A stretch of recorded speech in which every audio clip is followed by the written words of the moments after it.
여러분 안녕하십니까. 방송으로 보는 신문 아침의 매일경제 시간입니다. 우리나라 10대와 20대 세대의 절반 이상은요. 결혼을 하더라도 자녀를 낳을 필요가 없다고 생각한다고 합니다. 통계청 조사 결과인데요. 혹시요. 살기가 너무 점점 팍팍해서일까요? 정말 이렇다면 이건 큰 바지가 될 겁니다. 먼저 아침 신문 일면 기사부터 전해드리겠습니다. 매일경제 일면 기사입니다. 추가 경정 예산안 추경 15조 국회 통과했죠. 어제입니다. 그리고요. 재난지원금 5조 2천억 원 선거 전에 뿌린다. 이렇게 제목이 달려 있습니다. 내주 초부터 곧바로 지급을 시작합니다.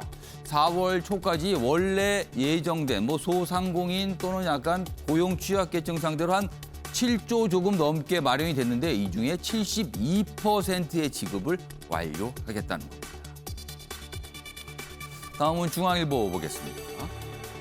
북한이 쏜 미사일 정체 일본 발표 보고한 우리나라 국민이다. 그렇습니다. 일본이 먼저 파악을 했고요. 먼저 얘기를 했습니다. 그리고 명확하게 탄도미사일이라고 얘기를 했죠. 순항미사일 발사 나흘 만에 또 도발을 했다. 일본은 3분 뒤에 탄도미사일 가능성이 크다. 이렇게 얘기를 했죠. 합참, 우리 군이죠. 4시간이 지나서 탄도를 언급했습니다. 그리고 어제는 일단 발사체 이런 얘기부터 꺼냈죠. 탄도미사일로 보인다는 설명을 좀 추가로 내놨습니다. 일부에서는 이거 또 북한 그리고 청와대 의식해서 이 발표가 늦은 거 아니냐. 이런 얘기가 좀 나오고 있습니다. 이번엔 동아일보 보겠습니다. 보궐선거 상황을 다루고 있습니다. 먼저 사진 보시면 서울시장에 출마한 두 정당의 후보 모습이 사진으로 크게 실려 있습니다. 제목 보겠습니다. 여당은 도와주세요. 야당은 심판의 시간입니다. 이렇게 외치고 있습니다. 아래로 가겠습니다. 자, 어제부터 13일간의 선거 운동이 시작이 됐습니다. 박영선, 화 풀어드릴 것이다. 읍소 전략으로 가고 있다. 오세훈, 실정 사죄가 없다. 정권을 겨누고 있다. 이렇게 돼 있고요. 대선 전초전 양상, 첫날부터 총력전을 벌이고 있다. 이렇게 소개돼 있습니다. 마지막으로 한국일보 보겠습니다. 아니 벌써 서울의 벚꽃. 이건 무슨 노래 가사 같기도 합니다. 100년 만에 가장 빠르다. 이렇게 돼 있습니다. 올해 2월, 3월 기온이 상승. 꽤 따뜻한 날이 많았다는 거죠. 그래서 24일 개화. 그러니까 평소보다 굉장히 빨리 벚꽃이 폈다는 거예요. 100년 만에 가장 빠르다. 이렇게 파악이 됐습니다. 자, 지금까지 일면기사 짚어봤고요. 오늘도 뉴스의 행간을 깊숙하게 그리고 풍부하게 읽어주시기 위해 네 분께서 자리하셨습니다. 한 분씩 소개해드리겠습니다. 자, 먼저 화면 가장 맨 왼쪽에 김관옥 계명대 교수께서 오늘도 자리하고 계시고요. 그 옆에는 이종근 시사평론가 나오셨습니다. 그리고 세 번째 자리에 최직련 변호사 자리하고 계시고요. 마지막 자리에는 주원규 삼육대 겸임교수 나와 계십니다. 안녕하세요. 네, 안녕하세요.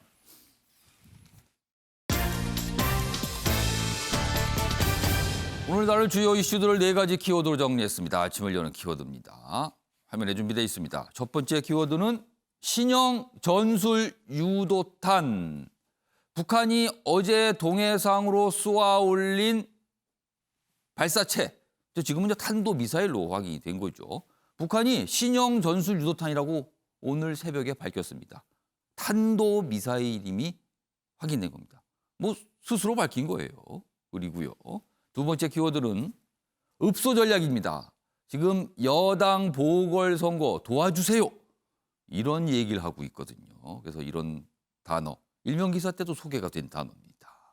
그리고 세 번째 키워드는 짧은 악수입니다. 여론조사상 앞서가고 있는 제1야당 국민의힘 후보들. 그런데 유세 어제 벌이고 있는데요. 그 유세를 도와주러 온 인물들 간에 여전히 서먹서먹 뭔가 불편한 악수라도 그냥 스치듯 하는 모습이 나왔습니다. 그 얘기 준비돼 있고요. 마지막 키워드는 운하가 막혔다. 지금 수에즈 운하 그 통로에요. 배가 사선으로 서 있습니다. 좌초가 된 거죠. 오도 가도 못하면서요. 앞뒤로 엄청나게 많은 수의 배들이 그냥 기다리고 있습니다. 통과를 하기 위해서. 근데 그 배를 언제 좌초에서 벗어나게 할지 아직 알도리가 없답니다. 그 얘기까지 좀 해보겠습니다. 자, 그럼 아침에 매일경제 본격적으로 출발하겠습니다. 첫 번째 이슈는요. 북한이 쏘아 올린 탄도미사일 얘기 좀 해보겠습니다. 오늘 오전에 조선중앙통신이 보도를 했습니다. 그러면서 이런 내용을 밝혔어요. 동해상으로 2기, 2개죠. 2개의 신형 전술 유도탄을 쏘아 올렸다는 겁니다. 그리고 600km 상, 동해상에 600km 떨어진 곳에 목표가 있었는데 그걸 타격을 했다. 또 이렇게까지 밝혔어요. 또 한 가지 중요한 거는요. 개량형 고체 연료를 사용했다고 또 설명했습니다. 고체 연료는 액체 연료와 달리 미사일을 쏠 때 굉장히 편리하거든요.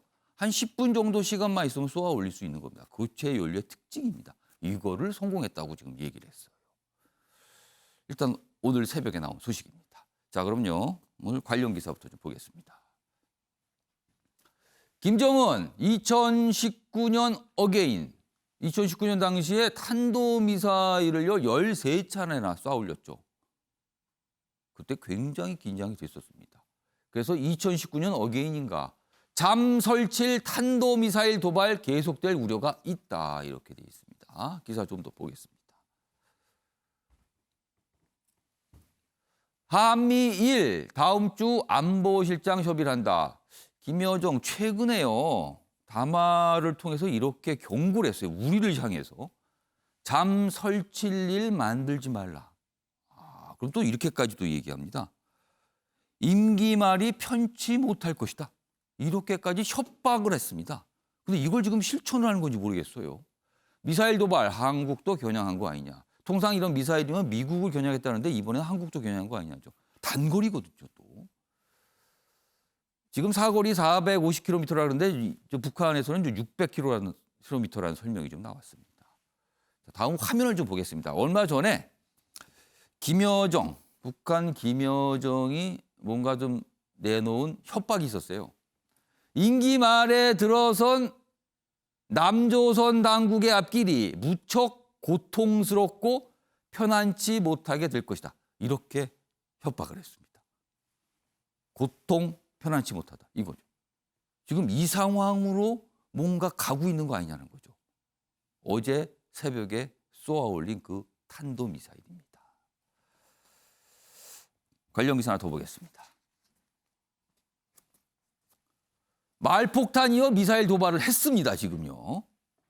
북한 태양절 전후로 레드라인을 넘을 수 있다. 내달 15일 김일성 생일 태양절이라고 부르잖아요. 북한에서는. 이 전후로 뭔가를 할 수 있다. 그렇다면 레드라인은요. 대륙간 탄도미사일 얘기입니다. 그러면 정말 이거 상황이 좀 심각해지죠. 여기 보시면 어제 쏘아 올린 거는 개량형 KN-24 이른바 북한판 이스칸데르 미사일이라고 통칭 불리는데요. 그것을 조금 더 개량한 거 아니냐. 이 이스칸데르 미사일이 위협적인 건요. 탄도미사일인데요. 활강을 합니다. 날아가는 거죠. 그리고요. 상승 하락을 합니다. 그리고 목표를 타격하는 미사일이에요. 이거를 뭔가 이번에 또 시험한 거 아니냐는 거죠. 트럼프가 묵인했던 탄도미사일을 떠본 듯하다. 뭐 이렇게 돼 있습니다. 자, 오늘 새벽에 뭐 미국에서도 이와 관련된 뭐 바이든 대통령의 이야기가 있었거든요. 확인해 보겠습니다. UN Resolution 1718 was violated by those particular missiles that were tested.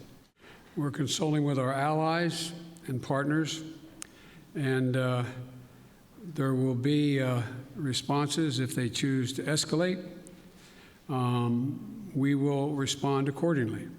But I'm also prepared for some form of diplomacy, but it has to be conditioned upon the end result of denuclearization. 자, 미국도 지금 뭔가 이제 분석을 하고요. 고민을 하고 있을 겁니다. 자, 김관욱 교수님. 네. 일단 단거리 미사일입니다. 장거리 같았으면요. 고각으로 쐈으면 이러면은 이건 또 미국이나 뭐 이런 쪽을 겨냥한 거다 보는데 이거는 단거리로 보여요. 한 600km 정도 미터니까요. 그럼 우리를 겨냥했다고 볼 수 있는데 얼마 전에 북한 김여정 임기말 편치 못할 것이다. 이렇게 경고를 했거든요. 정말 이렇게 가는 겁니까 지금? 그러니까 우리에 대한 어떤 임기 말에 겨냥을 하는 것이 아니라 사실은 바이든 행정부의 임기 초에 겨냥을 하고 있는 임기 거거든요. 말 그러니까 미국 말은 우리한테 임기초다. 압박을 하고 있지만 사실상 지향점은 미국에 가 있는 거죠. 그리고 지금 탄도미사일 같은 경우도 이제 장거리를 쏘게 되면 예. 바로 레드라인을 넘어가고 협상이 아예 깨지고 2017년에 우리가 봤던 뭐 연쇄적인 미사일 발사 예. 거기에 대응해서 트럼프 정부의 화염과 분노 뭐 이런 거의 전운이 감도는 상황으로 급속하게 빨려 들어갈 수밖에 없거든요. 지금은 그런 단계가 아니라 우리도 이런 능력들이 있고 기자회견 할 테니 그리고 뭐 최종적으로 지금 북한 예. 대북학 정책들을 만들어가고 있거든요. 예. 그 과정 속에서 우리의 존재를 감안하고 만들어라. 뭐 그런 메시지를 지속적으로 보내는데 상황은 관리를 하고 싶은 거예요. 그러다 보니까 장거리 미사일 같이 완전히 레드라인을 넘어가는 건 말고 그 관리된 영역에서 예. 순항 미사일, 뭐 탄도 미사일, 유도 미사일 등등의 것들 다양한 역량이 우리한테 있음을 보여주고자 하는 그런 뜻이지 이 상황 전체를 깨려고 하는 그런 의도는 없다고 봐요. 그럼 김관욱 교수님께서 보시기에는 이른바 레드라인, 선을 넘어가는 이른바 장거리 탄도미사일, 대륙간 탄도미사일을 또 쏘아 올리는 단계까지는 가지 않을 걸로 보시는 건가요? 저는 그렇게 쉽게 갈 수가 없다고 봅니다. 그러니까 우리가 게임 체인저라 그래가지고 이 레드라인 넘어가는 거는 예. ICBM이나 SLBM 뭐 예. 이런 것들인데 이거를 한다는 거는 대화보다는 충돌을 얘기하는 것이거든요. 그런데 지금 상황에서 오늘도 지금 뭐 이렇게 유도 미사일을 발사했다 그러고서는 예. 사실 김정은은 어디가 있냐면 평양시의 건축 예. 지대하는데 거기 격려차 시차를 나갔거든요. 그거는 상황을 계속해서 미국과의 어떤 갈등, 대결 이런 것보다는 어느 정도 자기 거리를 두고 있음을 시사하고자 하는 그런 메시지 아닌가. 정말 선을 넘으려면 이 미사일을 발사하는 현장에 있었을 그렇죠. 것이라는 그렇게 거네요. 해서 동렬하고 뭔가 대결적인 상황을 더 예. 이렇게 촉발시킬 텐데 그런 것과는 약간 거리를 두고 있다. 그래서 북한의 어떤 역량을 보여주면서 새로 들어선 이 바이든 행정부의 어떤 대화 국면을 조금 더 유리하게 가져가려고 하는 그런 취지에서 지금 전개되고 있는데 사실은 지금 바이든 행정부는 우리도 준비할 수 있다. 대화도 준비할 수 있지만 이런 식으로 계속해서 미사일 발사하면 그거에 상응하는 행태를 할 것이다라고 경고하고 있기 때문에 우리가 좀 더 예의주시해야 될 부분이다 이렇게 생각합니다. 이번에는 우리의 대응을 다룬 기사를 좀 보겠습니다. 2시간 뒤 NSC 국가안보회의 소집한 청와대 깊은 우려 이렇게 입장을 냈어요. 평화 프로세스 재가동 고심, 그렇죠. 북한과 어떤 관계에 대해서 여전히 고심하고 있는 거죠, 지금요. 자, 군은 4시간이 지나서야 탄도미사일 얘기를 합니다. 근데 앞서서 일본은 그냥 바로 뭐가 나왔잖아요. 그래서 늦었다는 지적을 받게 돼요. 그렇죠. 합참 정확한 정보 분석 때문이었다 이렇게 설명을 합니다. 그러나 일각의 시각은 항상 이런 거 보면은 좋게 말하면 신중함, 나쁘게 말하면 뭔가 눈치 보는 거 아니냐. 뭐 이렇게 나오는 거죠. 이런 지적이 또 있습니다. 자, 그럼요. 어제 우리 당국에서 내놓은 설명 확인해 보겠습니다.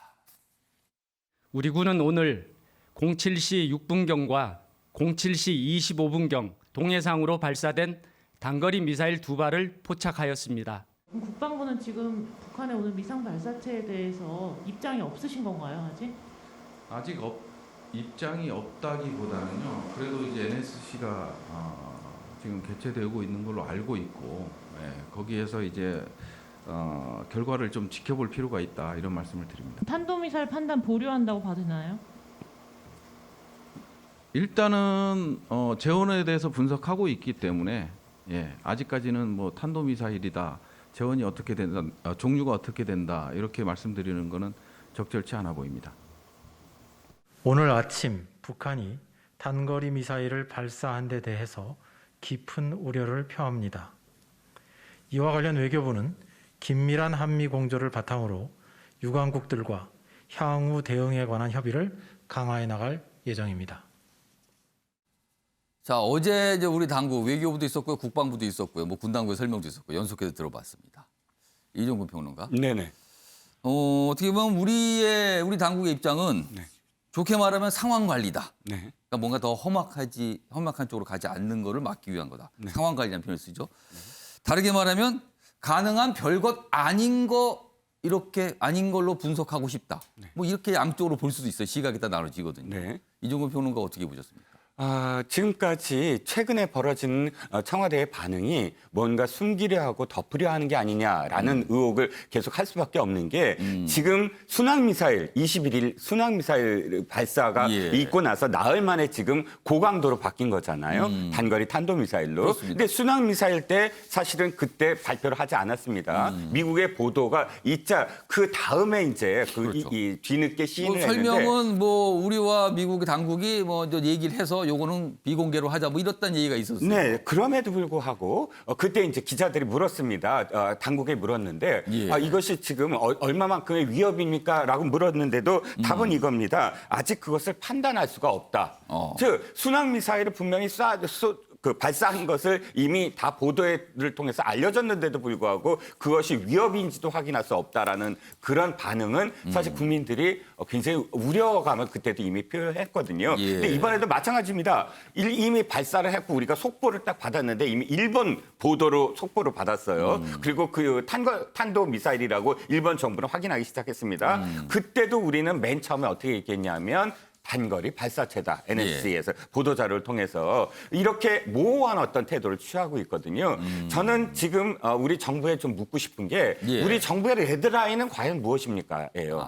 그러니까 미국과의 어떤 레드라인이 그 SLBM이나 ICBM이라면 예. 우리는 그럼 레드라인이 있느냐?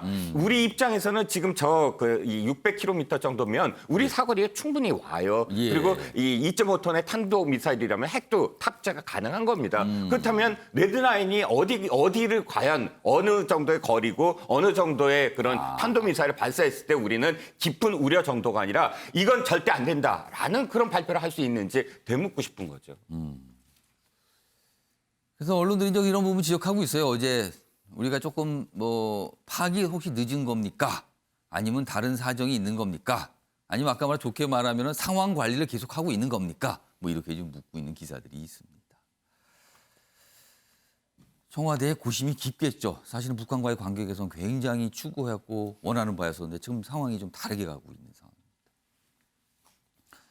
자, 북한 관련 얘기는 이 정도로 마무리하고요. 지금부터는 보궐선거 얘기 본격적으로 진행해 보겠습니다. 후보들 굉장히 바쁘죠. 어제 선거운동 첫날이었고요. 오늘도 많은 일정들이 짜여 있습니다. 자, 그리고요. 언론을 통해서는 여론조사 결과가 계속 발표되고 있죠. 자, 다음 보겠습니다. 여기 보시면요. 이 그래프를 봐주세요. 여기는요. 여기 보면 서울시장 선거 관련된 그래프, 그다음에 부산시장 관련된 그래프가 동시에 나와 있습니다. 여기 보시면 박영선, 오세훈 이렇게 돼 있는데 박영선 25.3, 오세훈 46.3. 차이가 좀 꽤 있죠. 지금 20%포인트 넘게 좀 차이가 납니다. 부산입니다. 29.3, 58.8. 여기도 차이가 많이 나게 됩니다. 지금. 이렇게 그래프가 있습니다. 요거는요. 매일경제 그리고 MBN 의뢰 한길 리서치 조사 결과입니다. 이렇게 그래프가 지금 나오고 있고요. 뭐 다른 여론조사 결과도 계속 나오고 있습니다. 다음 기사 보겠습니다. 이 조사는 리얼미터 조사 결과를 설명하고 있어요. 그런데 세대별로 연령별 지지를 설명하고 있습니다. 20대의 60%는 오세훈 쪽이라고 합니다. 지지를. 그리고 40대는 58%가 박영선 지지라고 합니다. 다르죠, 지금. 야권 단일화 성사 다음 날 여론조사. 그러니까 24일 날 조사한 결과예요. 최근이죠. 여기 보면 좀 더 설명되어 있습니다. 20대의 경우 오세훈 후보 지지도가 박영선 후보보다 3배 가까이 높은 60.1%. 이렇게 나타났다는 거예요. 그리고요. 박영선 후보에게 더 많은 지지를 보낸 연령층은 40대가 유일하다. 그런데 보니까 박 후보에게 57.9%, 오세훈 오 후보에게는 34.7%. 40대, 20대 다른 모습이라는 거죠, 지금. 이렇게도 분석이 돼 있습니다. 자, 그럼요. 어제 선거 첫날이었거든요. 두 후보 여러 가지 얘기를 했는데 영상으로 묶었습니다. 보시죠. 이명박 시즌2를 결코 용납할 수 없습니다. 그동안 우리가 피땀 눈물로 힘겹게 이루어왔던 대한민국의 민주주의, 경제, 민주화, 정의 다시 후퇴하게 둘 수는 없지 않습니까? 아이들에게는 참 나쁜 후보다라고 설명드립니다. 아이들의 밥그릇을 차별하는 일에 서울시장직을 걸었던 사람이고요. 그래서 서울 시민으로부터 퇴출됐던 사람인데 박영선 후보가 당선되면 저는 박원순 시즌2라고 생각하는데 여러분 동의하십니까? 박영선 후보가 당선되면 서울시의 재건축, 재개발 정책, 중앙정부 정책과 다른 독자적인 주택정책 펼 수 있겠습니까? 아마 힘들 겁니다. 그렇죠? 자산 격차가 커지고 소득 격차가 커지고 그래서 여러분 가슴에 피멍이 들었습니다. 이번에 서울시장 바꿔서 서울이 다시 한번 뛰어야 되지 않겠습니까? 이렇게 후보들이 목이 터져라 호소를 하고 있는 거죠, 지금요. 유권자분들께요. 그리고요. 당 차원에서도 여러 가지 전략을 생각하고 있습니다. 다음 기사입니다. 여당은 도와달라 읍소 전략, 야당은 자만 말라 단속 전략이다. 이렇게 돼 있습니다. 제가 그냥 전략이라는 표현을 좀 붙였습니다. 재보궐 공식선거운동 돌입했다. 여기 보시면요. 민주당 몸을 바짝 낮춰 성난 민심에 호소를 하고 있다. 몸을 낮췄다. 민심이 성이 났다. 뭐 이런 상황이에요, 지금. 이낙연 전 대표입니다. 그리고 지금 선거 전체를 좀 이끌고 있죠, 지금요. 잘못 반성하고 혁신한다. 이런 반성문으로 보이는 글을 또 SNS에 올리고 있습니다. 자, 그리고 국민의힘은요, 지지율 상승 속에 경계령이 내려졌어요, 경계령. 선거 때마다 사실 말실수, 이게 잘못하면 엄청난 파장을 낳거든요. 김종인 비대위원장, 말 한마디에 많은 표 사라진다. 조심해야 된다. 자만하면 안 된다. 이런 얘기를 합니다. 자, 그럼 먼저 김종인 비대위원장의 이야기부터 확인해 보겠습니다. 항상 선거라고 해서 시작할 때 모든 결과가 정반대로 나타나는 그러한 사례들도 흔히 우리가 볼 수가 있습니다. 그렇기 때문에 우리가 이 선거를 보다 더 용의주도하게 이끌지 않을 것 같으면 저는 안 될 것 같습니다. 저는 절대로 우리가 자만해서는 안 되라고 생각을 하고 그리고 언행에 굉장한 조심을 할 필요가 있습니다. 자, 그리고요. 민주당의 이낙연 상임선거대책위원장. 선거를 총괄하고 이끌고 있는 거죠, 지금. 이렇게 글을 올립니다. 국민 여러분 도와주십시오. 도와달라는 호소를 합니다. 민주당은 절박, 겸손한 마음으로 국민 여러분을 뵙겠습니다. 잘못은 통렬히 반성하고 혁신하며 미래를 다부지게 개혁하겠습니다. 다시 한번 도와주십시오. 이렇게 얘기합니다. 도와주십시오 전략입니다. 지금. 자, 이 얘기 좀 해보겠습니다. 주원구 교수님. 네. 일단 읍소 전략이라고 볼 수 있습니다. 그런데요, 또 한 가지 좀 눈길을 잡는 거는요. 과거 자기 현 정부 들어서 여러 차례 선거가 있었거든요. 그 선거를 보면은 대선 때도 그렇고 민주당의 전략 중에 하나가 문재인 대통령을 전면에 내세우는 거였어요. 문재인 대통령을 위해서, 문재인 대통령을 뒷받침하기 위해서 이런 전략을 하고 이런 얘기를 후보들이 참 많이 했거든요. 그런데 이번 선거에서는 이런 얘기가 잘 안 들립니다. 어떤 상황인 겁니까? 뭐 자연스러운 결과라고 생각합니다. 문재인 대통령과 이제 정부 청와대의 지지율이 계속 하락하고 있고 그렇게 하락하는 상황 속에서 이렇게 재보궐 선거를 치르는 데 있어서 문재인 대통령 이른바 마케팅을 하는 것이 어찌 되면 역효과가 날 수 있다고 생각하기 때문에 아마도 자중하는 태도를 보이시지 않는가. 그런 것으로 좀 느껴집니다. 유의미한 이 여론조사 결과가 있는데 사실 문재인 대통령을 이렇게 견고하게 떠받드는 지지층은 40, 50대와 그리고 또 하나 20대 여성 유권자들이 압도적이었었습니다. 예. 그런데 요번에 이 서울시장 선거의 지지율을 봤을 때 20대의 지지율이 오세훈 시장 후보 쪽으로 지금 대거 옮겨 타고 있는 양상을 보이고 있거든요. 그 부분은 사실 이 20대 여성 유권자들이 이 서울시장 선거가 무엇으로 인해서 촉발되고 있는지에 대한 그 반성과 경제. 시작점에 대해서 생각하고 있다는 네, 거네요. 그럼. 맞습니다. 그런 과정 속에서 문재인 대통령 마케팅을 한다는 것이 아마 지금 현재 여당으로서는 부담으로 작용하지 않을까 추측이 되고요. 또 하나는 그 문재인 대통령을 들어오는 게 마케팅에 도움이 안 겠다는 생각과 동시에 문재인 대통령과 지금 현재의 여당을 이른바 보호하려는 전략도 있다고 생각합니다. 지금 만약에 문재인 대통령의 어떤 마케팅을 갖고 들어왔을 때에는 분명히 야당의 이제 십자포화를 맞을 수 있는 가능성이 많거든요.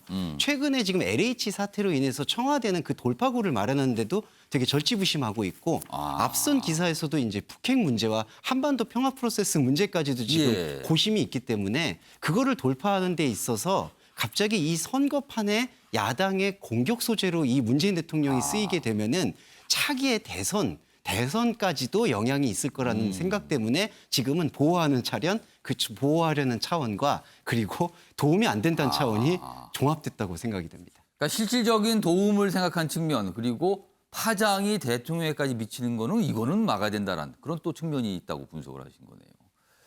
최인영 변호사께는 국민의힘 사항 좀 질문 좀 드릴게요. 지금 자만하면 안 된다. 그리고 말 조심해야 된다. 이렇게 나옵니다. 그러면 그 말이 나오기 위한 전제는요. 그냥 잘 지키면 된다가 되는 거예요. 그러니까 이미 상당히 지지율이 높다. 뭐 이런 거잖아요. 지금 국민의힘 분위기 정말 어떻습니까? 두 가지가 공존하는 것 같습니다. 한마디로 정말 이런 거 처음이다라는 분위기와 함께. 이런 거 처음이다. 왜냐하면은 지난 한 5, 6년 동안 전국 선거에서 내리 5연패를 했었습니다. 그러다 보니까 이게 실화냐 이런 그 분위기도 5연패나 됩니까? 그렇죠. 지금 대선부터 총선부터 지방선거까지 해가지고 거의 전국 선거에서 5연패를 냈고 선거만 하면 졌다 이렇게 되는 겁니까? 재보궐선거까지 하면 8연패라는 얘기도 있습니다. 그런 상황 속에서 어제 같은 경우에 당내에서 어떤 얘기가 나오냐 하면은 아시다시피 그 오세훈 후보는 어제 이 강북을 중심으로 지금 밑바닥을 훑었는데 강북은 전통적으로 서울에서도 민주당 지지세가 강한 곳이었음에도 불구하고 이만큼 어떤 그 국민들의 지지를 받는 그런 분위기는 처음이다라고 해서 상당히 내부적으로 고무된 상태인 것은 분명한 것 같습니다. 다만 그럼에도 불구하고 오세훈 후보 같은 경우에는 오늘 그 기사에도 봤듯이 여론조사 믿지 마세요. 박빙입니다. 이렇게 얘기를 하고 있지 않습니까? 근데 여론조사는 양쪽에서 다 뭐 그런 식으로 얘기하네요. 그렇죠. 지금은. 근데 실제로 그것은 뼈아픈 본인의 경험에 비추어서 그와 같은 얘기를 했는 것인데요. 아시다시피 그 오세훈 시장이 재선할 무렵 그때 한명숙 그 민주당 후보와 붙었는데 사실 여론조사 같은 경우에는 10% 이상 차이가 난다고 했지만 뚜껑을 열어봤더니만 사실 1000표까지 해가지고 아주 새벽 근소했죠. 4시나 넘어가지고 2만 5천 표 차이로 겨우겨우 이겼던 그런 기억이 아마 생생하실 겁니다. 그러다 보니까 현재 남아있는 외면적 분위기는 괜찮고 또 그리고 이 그 여론조사는 뭐 2배 차이가 난다고 하지만 사실 전체 선거라고 하지만 이번에 뭡니까? 공휴일입니까? 아니잖아요. 재보궐선거 특성상 조직력이 굉장히 중요한 그런 상황 속에서 민주당의 조직력 만만치 않습니다. 그러다 보니까 지금 야당 속에서도 분위기는 좋습니다만 말 한마디 조심하자 이렇게 해서 지금으로서는 여전히 좀 조심하면서 가고 있는데 어제 그 박영선 후보 같은 경우에는 우리는 매일 지지율 2%씩 올린다. 진짜 2% 해봤더니만 4월 7일 되면은 50% 정도까지 올릴 수 있으니까 역전시킬 수 있다는 것인데 현재로서는 양쪽 다 마음을 놓지 못하는 그런 상황이 아닌가 생각합니다. 그러니까 국민의힘은 아까 뭐 자만하지 말라니까 신중하자. 뭐 신중 전략. 그다음에 민주당은 읍소 전략. 뭐 이렇게 됩니다. 지금. 후보들 참 바쁘게 다니고 있습니다. 지금.